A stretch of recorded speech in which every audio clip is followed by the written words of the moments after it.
You're listening to Live from the Heartland. I'm Michael James. I'm talking with Don Rose. We're talking politics. We're focusing on Obama from the international to the national.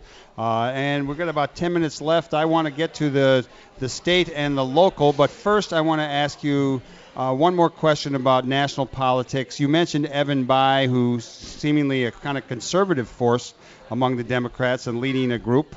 You also have Newt Gingrich today. I saw it on AOL, talking about maybe he will run for president. He talks about the Republicans having to make some choices. Maybe there'll be a third party. What's your sense of the kind of alignment of parties and any third party movements on the national scene?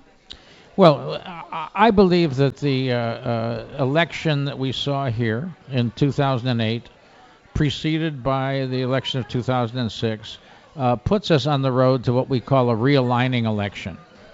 It's the kind of realigning election that can put the Democrats way, way out in front, that can lead to the virtual end of the Republican Party as it feeds upon itself. And there might yet be, which is the good part. The bad part will be if in the course of this realignment, you get realignment within the Democratic Party and develop a more of a centrist or right-center wing to it, which is what Evan Bayh seems to be promoting here and recruiting. And I think, for all I know, Evan Bayh might still be very, very seriously angry with Obama for not making him the vice president and winning Indiana even without Bayh as vice president.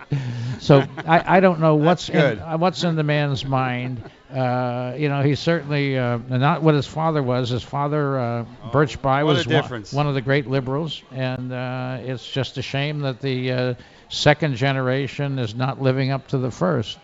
Okay, we only have a few more minutes, so we've had a lot of press about Illinois. We got Blagojevich. I don't know if we want to talk about him too much. We have a new governor, Quinn. Some of us like him. He seems to be taking some bold steps. Your thoughts on state politics. Well, everybody said when the Blagojevich indictments came down, what a sad day for Illinois. I don't think it was a sad day. I was elated. Just anything that befalls this guy, and it shows that a justice system works. What Pat Quinn is doing is very impressive and very bold. He's got the guts to talk about the tax increase that we've needed and the tax possible restructuring that we have needed. And I give him every bit of credit for that. I have been a Pat Quinn booster for most of his things. I didn't like what he did in the cutback of the state legislature many years ago. But I think Pat Quinn is the closest thing to a genuine reformer and a genuine progressive that we've seen at the helm of this state since Adlai Stevenson. That's good. How do you think he'll fare in the next election? You think he's the front runner?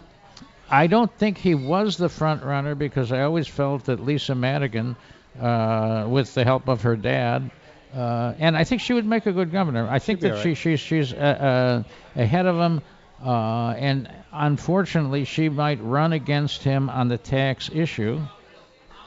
And we have a history in Illinois of throwing out the guys who did the bold thing.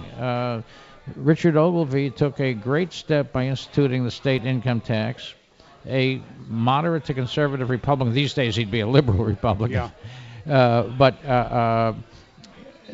I think that it's going to be a struggle for Pat if they attack him from the right on this. And I think we'll see how that alignment comes up in the next few days, few weeks. Burris is our senator from Illinois now. Your take on Burris and what will happen in the next election? Well, Burris will probably stay our senator unless we see some potential criminal action in some of these tapes that are that the FBI and the federal prosecutors have on hand. I don't think he stands a ghost of a chance of winning renomination or re-election in 2010. Any prediction who might? I think it's rotating around too much. If Bill Daley goes for it, as he says, I think he becomes the front runner. Janulius, Alexei Janulius, who is yet an unproven factor, Right. but he's a good friend of And he plays basketball. Obama. He plays basketball. That's not a good thing. This Arnie Duncan, our Secretary of Education, is another basketball player. So he's a blank slate. Jan Schakowsky would like to run. I think she will be handicapped by some historical issues. So it's up in the air now, other than the prospect of Bill Daley, who automatically becomes the front runner. You think Jesse Jr. is out of the picture now? I fear so. All right, and would he be out of the picture running for mayor? Because that's our next thing. We're talking about Chicago politics. I don't think he's out of the picture yet for running for mayor. I was for him before. I met with him a number of times in the earlier struggle, which he finally, wisely, I think, backed out of, as some of his sponsors did. And I think it's not over yet. And I think there are a number of factors that are diminishing Daley's standing right now. That's what we want to talk about in our last minute. Daley's standing being diminished. How about it? Well, I think as we see more and more, there have been some studies coming out. Dick Simpson at the University of Illinois has begun to show some of the cost of corruption. And when we can finally tie high taxes to corruption, I think that will be the issue that finally takes Daley down. We've had too much thought that corruption doesn't really affect us, and we have not had a taxpayers' revolt, which I think is necessary to a total regime change in Chicago. He did take a hit when the Hispanic Democratic Organization leader, Al Sanchez, I believe his name is, just was convicted in court. And as we know, you and I know, that organization was used to drive all the progressive Latinos out of the state Senate, legislature, locally, etc. Daley's certainly behind it. Daley remains untouched. How come?